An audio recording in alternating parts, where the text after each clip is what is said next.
everyone. I'm Kendra Fitzgerald. I am a teacher at Montclair Baby, and I teach the Prenatal and Postpartum Core Essentials class and the Postpartum Repair series. That both classes help you stay connected to your core and your pelvic floor through pregnancy and in postpartum. And my specialty is corrective exercise around pregnancy and postpartum. So I wanted to share a few exercises today, along with my cat Dusty. A few exercises today to help you stay connected to your core and pelvic floor during pregnancy.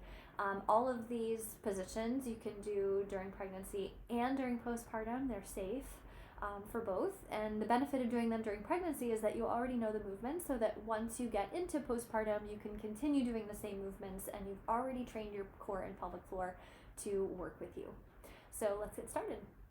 If you have a small kids ball or a pillow that you can use, that would be really helpful. We're going to come onto your knees. You can spin your knees around and sit on your knees so that your knees are together. And the benefit of this position is that you can access your pelvic floor a little bit better when your knees are together. When your knees are apart, it's a little harder for your pelvic floor to lift and engage. Which is why we spend so much time with our knees apart in labor, right? Because we want our pelvic floors to open. So if we're trying to engage our pelvic floor, we want to bring the knees a little closer. So have a seat on the ball, and we're going to breathe here. So find your ribs stacked right over your hips. Close your eyes, and then feel the pressure of the ball or the pillow underneath your pelvic floor. Your pelvic floor is like a bowl underneath your hips. And we'll just breathe into the pelvic floor. So as you inhale, let your pelvic floor release. As you exhale, squeeze and lift your pelvic floor in and up. And feel your deep core muscles connect as well. Inhale, release the pelvic floor out. Exhale, squeeze and lift. Let your pelvic floor lift and let the lower belly draw in. Good, so just connect your breath with your pelvic floor. Inhale, release it out. Exhale, squeeze and lift.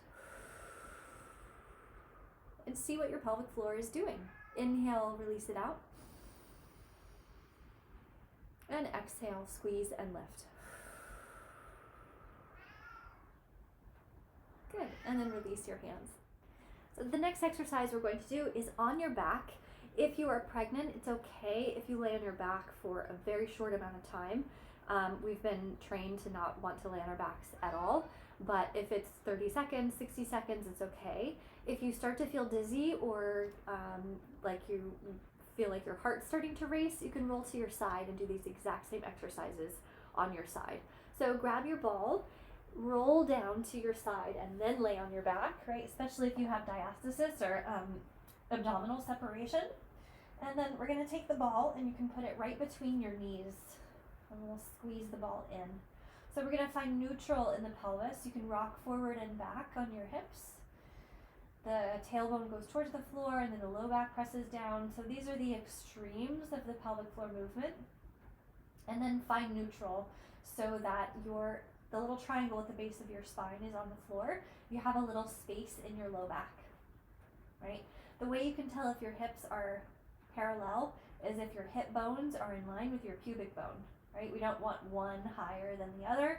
We don't want the hip bones higher than the pubic bone. So come to neutral. Good. And then take your hands onto your belly. You can even make a little triangle with your hands like this and put it on your belly, over your baby or on your belly. And then take a nice full breath in. Release the pelvic floor out. As you exhale, squeeze and lift the pelvic floor. Draw the whole belly back. Inhale, release the pelvic floor out. Exhale, squeeze and lift. Pelvic floor lifts, belly back. Imagine giving your baby a hug. Inhale, release the pelvic floor. Let the belly and baby expand. Exhale, squeeze and lift. Belly and baby back towards your spine. Good. Keep going on your breath. And just find that connection on the exhale. Inhale, release it out. Exhale, squeeze and lift. Good. One more. Inhale. And exhale, squeeze and lift. Now a slight modification here. Take your hands on your glutes on your butt muscles. All right, we're gonna do these same breaths, but try to keep your hips and your glutes from engaging, right? Sometimes the glutes like to take over for the pelvic floor, but we actually want the pelvic floor to do the work of the lift, not the glutes. So take your hands onto your glutes, take an inhale, release your pelvic floor out. And then exhale, squeeze and lift your pelvic floor. See if you can keep your glutes soft. So you can think of lifting from the inside of your pelvis. Inhale, release it out. Exhale, squeeze and lift. Glutes soft. 2 more. Inhale, release the pelvic floor out. Exhale, squeeze and lift. Belly and baby back towards the spine. And 1 more. Inhale. And exhale. Pelvic floor lift. Good. And then take the ball out from between your knees. Draw your right knee into your chest. Extend your left leg all the way out. Good. Let your hips roll back towards your shoulders. Press your left thigh down. This is a really great stretch to help you open up the front of your hips that can get really congested, right? We have a lot of forward motion and movement in our everyday lives. And then draw your shoulders down your back. Good. And then draw your left knee into your chest. Extend your right leg all the way out on the floor. Let your hips roll back towards your shoulders. Press your right thigh down towards the floor. Feel that nice open stretch in the front of the hip flexors.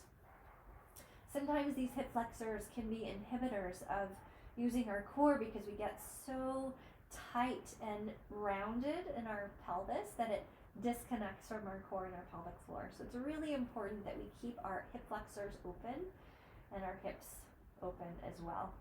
And then bring your right knee in. We'll drop the feet down to the floor and then press your elbows into the floor. Lift your hips towards the ceiling. Then press your heels down into the floor, elbows down, and draw your heels back towards your hips. Good. This is another area that we really have to focus on is the glutes. Strengthening the glutes. Strong glutes equals strong core. Good. And then lower all the way back down to the floor. Good. And then roll over to your side. We're going to stack the arms and stack the hips. So knees are stacked, hips are stacked, shoulders are stacked also. We're going to do a little chest opener, which is very important for opening the chest so that you can have access to your deep core also.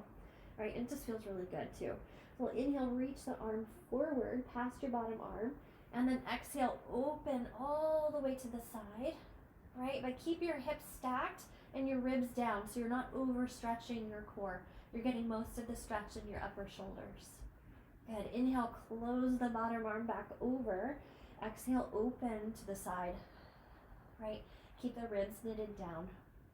And especially if you're pregnant, you don't want to over twist in your low back, so it's really important that you keep your hips stacked. Right? You feel the stretch in your upper chest. Good. 1 more here. Inhale, close it. And exhale, open.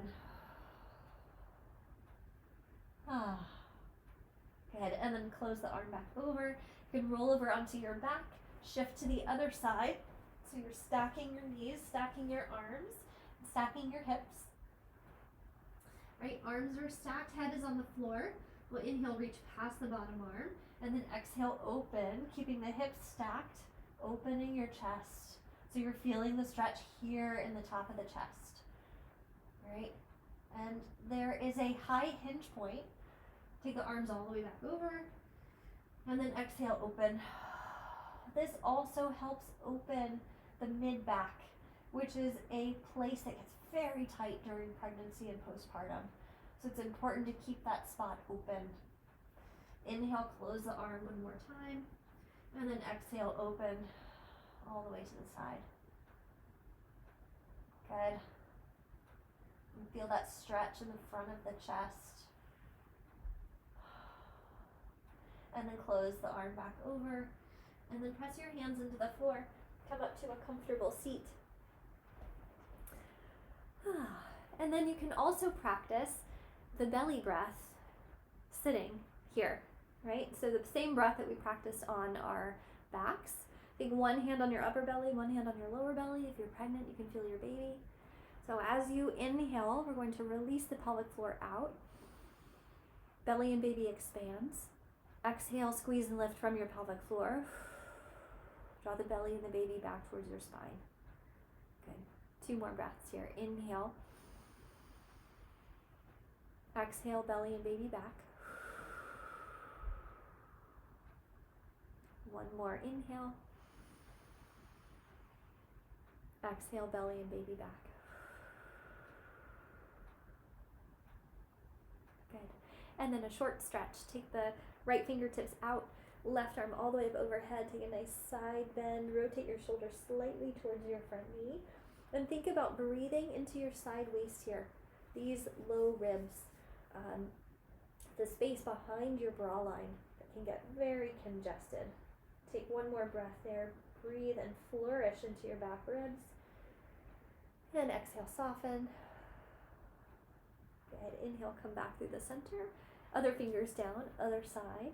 Rotate your shoulders slightly towards your front knee. Full deep breaths into your mid-back. And exhale. Good. Send your breath into your back ribs. And exhale. Good. Inhale, come back up through the center. Roll your shoulders out. And there's a short practice for you to practice any time of the day. You can take whatever feels good to you. If there's one move that feels really good or really connecting, you can add that into your routine and add it into your everyday life. So when you're picking up your kids, when you're rocking your kids, when you're reading to them, where can you activate and just be aware. So I wish you so much health and happiness and safety these days, and I hope to see you in class very soon.